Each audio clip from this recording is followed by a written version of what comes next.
तो hello everyone, good morning. सब लोग कैसे हैं? फिर जरूर बताइए कमेंट करके। और वीडियो शुरू करने से पहले आप मेरी वीडियो को स्किप मत कीजिएगा, पूरा देखिएगा। तो प्लीज़ मेरे चैनल को लाइक कीजिएगा, सब्सक्राइब कीजिएगा और शेयर कीजिएगा। तो hello everyone, welcome to my channel Smita Sharma. मन की बातें, मन के काम। तो मन की बातों में करने वाली हूँ। मेरी एक फ्रेंड कहें, सब्सक्राइबर कहें, और उनका मेरे से क्वेश्चन था। मैंने एक मंदिर का वीडियो डाला था, शायद आप लोगों ने भी देखा होगा, कि पूजा कितने बजे करनी चाहिए। उसका मेरे से सवाल था कि पूजा कितने बजे करूँ। तो मैंने कहा क्या हुआ बताओ। उसने, मेरी सब्सक्राइबर भी है, मेरी फ्रेंड भी है वो। तो मैंने कहा क्यों ऐसा क्यों पूछ रही को। बोले तुमने मंदिर का बहुत अच्छा वीडियो डाला, मुझे बहुत पसंद आया, पर मेरा एक सवाल है कि पूजा कितने बजे करनी चाहिए। तो मैंने कहा मतलब ये क्यों पूछा। बोले मैं किसी की वीडियो देखती हूँ, 2-3 यूट्यूब पर वीडियो देखे होंगे, तो कोई कहता है 5 बजे उठ के ब्रह्म मुहूर्त में करो, कोई कहता है सुबह जल्दी करो। तो बोले अब क्या करें, कैसे करें पूजा, या इसका मतलब क्या पूजा ही ना करें। तो मैंने कहा इस सवाल का जवाब मैंने कहा मैं वीडियो बना कर ही दूंगी। तो मैंने कहा सोचा आप लोगों के लिए वीडियो शेयर करूं। और ये जो मेरी जानकारी है, मैं बहुत बड़ी जानकार तो नहीं हूँ, ना मैं बहुत बड़ी ज्ञानी हूँ। मैं खुद ही कहूँगी, ना किसी की भावनाओं को मेरा ठेस पहुँचाना है। मेरे नाना ससुर थे, बहुत बड़े पंडित थे। मेरे नाना ससुर बहुत बड़े पंडित थे, बहुत जानकारी थी उनको पूजा पाठ से रिलेटेड। मेरे पापा भी हैं, पूजा पाठ वाले घर से ही हूँ मैं, और एक मैं ब्राह्मण फैमिली से बिलोंग भी करती हूँ। तो मेरे नाना जी थे, उस समय क्या था कि मैं बहुत पूजा पाठ करती थी शादी से पहले, और मैं 8 बजे तक अपनी पूजा निपटा लेती थी शादी के पहले। टोटल पूजा मेरी 8 बजे तक फिनिश हो जाती थी। नवरात्रि कुछ त्यौहार होते थे तो मैं सुबह 5-6 बजे पूजा उठ के कर लेती थी। लेकिन फिर क्या हुआ, जैसे ही शादी हुई, शादी के बाद पापा जी को ऑफिस जाना होता था, 8 बजे तक उनको ट्रेन पकड़नी होती थी, और हस्बैंड को भी जाना होता था जैसे। तो फिर धीरे मेरे साल भर में बच्चे भी हो गए। तो ये मान के चलिए कि पूजा जैसे मेरी छूट सी गई थी, मतलब पूजा छूट सी गई, क्योंकि इतनी जल्दी में ना मैं नहा पाऊंगी सुबह सुबह जल्दी 6-5 बजे, और ना मैं पूजा कर पाऊंगी।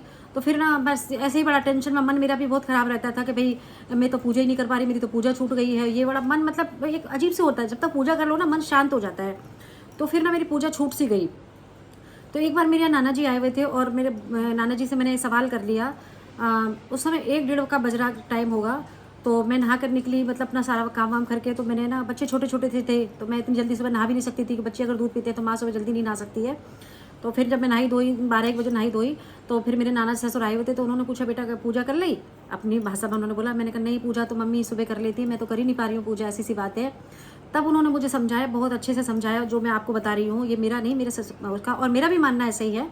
उन्होंने मुझसे बोला बेटा गृहस्थ आश्रम में रहती हो, बच्चे छोटे हैं, कभी पॉटी करेंगे, कभी शूशू करेंगे, कभी तुम्हारे कोई जल्दी ऑफिस जा रहा होगा तो तुम्हें 6 बजे टिफिन भी बनाना होगा। कहीं नहीं लिखा कि तुम पूजा मत करो। गृहस्थ जीवन में जब आप हो, या आप सन्यासी तो है नहीं है, आप गृहस्थ जीवन में हो, जब आपका काम खत्म होता है, चाहे कभी भी आपका मन लगे तब पूजा कीजिए। पूजा का कोई टाइम टेबल उन्होंने नहीं बताया। गृहस्थ जीवन में उन्होंने मुझसे यही कहा कि चाहे तुम 2 बजे करो, चाहे 4 बजे करो, भगवान को आधा पौना घंटा आप दो, जब आपका मन लगे तब करो। नाम जब तो 24 घंटे आप नाम जब तो करते ही रहिए, और सभी करते हैं नाम जब, तो अपने चलते फिरते नाम जब तो लेते ही रहिए। नाम जब का भी मैं बताऊंगी आपको। तो उन्होंने मुझे बहुत अच्छे से समझाया कि जब तुम्हारा टर्म फ्री हो जाओ, जब तुम्हारा मन लगे पूजा में, जब तुम्हारे पास टाइम हो, तब भगवान की आराधना करो।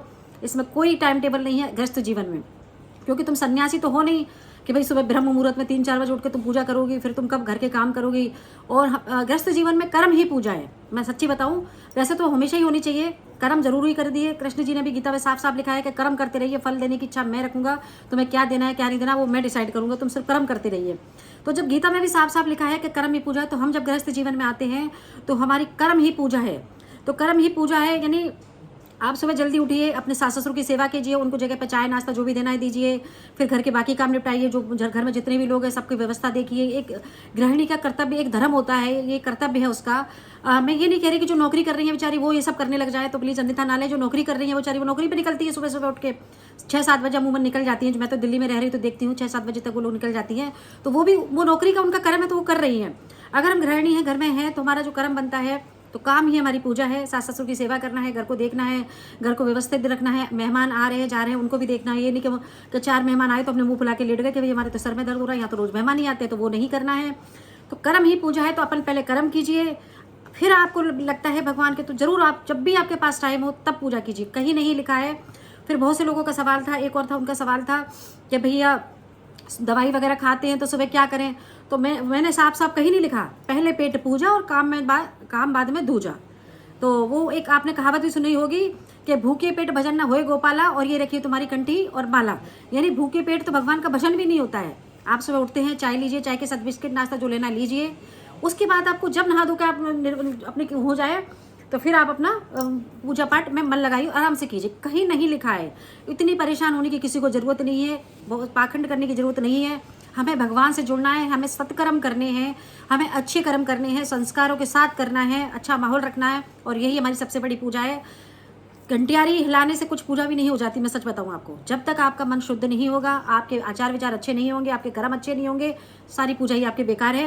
कि आप सुबह 5 बजे उठ के घंटी बजाएं, ससुर जी चाय के लिए लगे हुए हैं कि बेटा चाय दे दो, तो हम चिल्ला रहे हैं पूजा करते क्या, तुम्हें चिल्लाए कि मैं तो पूजा कर रही हूँ, इन्हें बुड्ढे को है ना चाय की पड़ी रहती है, ले लो अपने आप किचन में जाके। आप बताइए कैसा लगेगा आपको? अच्छा लगेगा ये सब कुछ?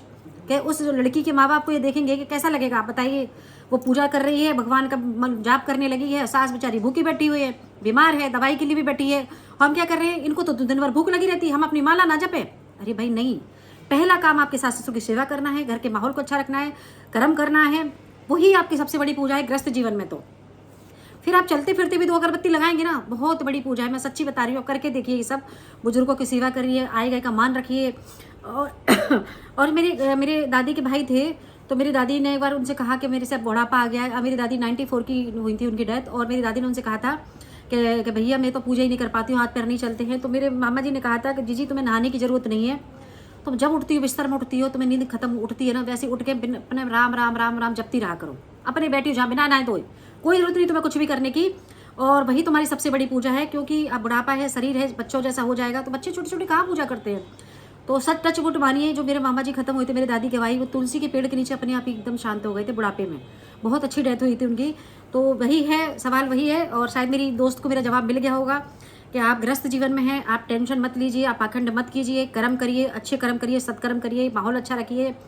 आपके बड़े बुजुर्गों ने, आपकी सास या ससुर ने आपके साथ अगर गलत कर भी दिया है कभी, मैं नहीं कह रही दुनिया के सारे लोग अच्छे होते हैं, बाई चांस आपको कष्ट और जीवन में दुख दिया, तो सब कुछ पीछे का भूल के उनके साथ अच्छा व्यवहार कीजिए, क्योंकि बुढ़ापा सबका आना है एक दिन, जवान कोई नहीं रहेगा यहाँ। तो सत्कर्म करते रहिए। और शायद मेरे जवाब आपको मिल गया होगा पूजा से रिलेटेड जो भी क्वेश्चन था आपका। तो मेरे को जब भी टाइम मिलता है, मैं अपने मॉर्निंग के जब उठती हूँ 5 बजे, तो मेरी बॉडी में प्रॉब्लम है, तो मैं सुबह नहीं नहा पाती हूँ जल्दी से। तो मेरे ससुर जी ने मुझसे साफ बोला हुआ था कि बेटा कोई ज़रूरत नहीं सुबह जल्दी नहाने की, आराम से नहाओ, थोड़ा धूप निकल आए तब नहाया करो तुम, क्योंकि मुझे साइटिका और आर्थराइटिस वगैरह है, तो उन्होंने मुझे मना कर दिया। तो मैं अपने हस्बैंड का टिफ़िन लगाती हूँ, 8 बजे वो निकल जाते हैं, फिर थोड़े बहुत काम निपटाती हूँ। मेरा डेली रूटीन का वीडियो आने वाला है, आप देख लीजिएगा। और फिर मैं अपने काम निपटाती हूँ, तो मुझे 10-11 बज जाते हैं। 10-11 बजे के बाद कोई आ गया है, किसी का फ़ोन आ गया, तो उनको भी अटेंड करती हूँ। फिर मैं अपने भगवान के लिए 1-1.5 घंटा आराम से बैठ के पूजा करती हूँ, कोई दिक्कत नहीं है। तो जब आपके पास टाइम हो, जब आपका मन लगे, तब पूजा कीजिए।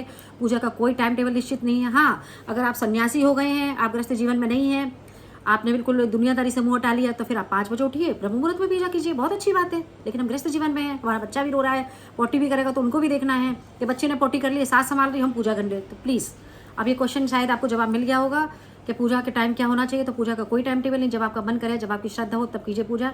तो इसी के साथ मैं वीडियो फिनिश कर रही हूँ। वीडियो को लाइक कीजिएगा, सब्सक्राइब कीजिएगा और शेयर कीजिएगा प्लीज़ पूरा। और वीडियो स्किप करके देखेंगे तो कुछ भी समझ में आपको नहीं आएगा।